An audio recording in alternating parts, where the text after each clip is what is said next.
Bisan sa 4 ka milyon ka pesos nga balor sa Linaw Barangay Gym, dili nakapuslan pa tungod sa grabing pagkagusbat ni ini. Si Femari Dumabok sa report. Napabarog ang gym sa Barangay Linaw sa inanay nga paagi tungod sa anam-anam nga kantidad nga giabag sa ilang barangay.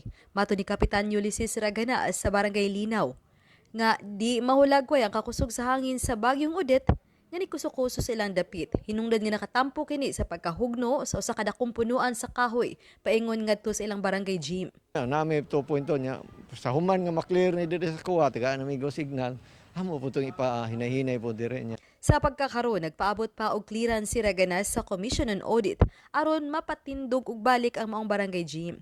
Mupagayno sa bunya og bidding ang barangay aron maoy mukuha og mupalit sa mga metal scrap sa gym. Nakahipos og 2.2 milyones pesos ang barangay aron unta gamiton sa pagpalambo sa gym.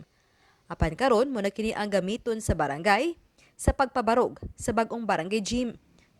Makahigayon sila pag demolish, sila ra po mo palit sa scrap para dili na may magasto ang barangay nga magpa-kontrata pa mi para pag-demolish. Sa miaging sesyon sa Talisay City Council, gipalabang ang resolusyon nga nag-awhag sa gustong mga mananom og kahoy nga ipalayo kini gikan sa mga importanteng mga utilities ug mga struktura aron makalikay sa dakong kadaot kun aduna may mahitabong katalagman susama sa pag-igo sa Bagyong Odette.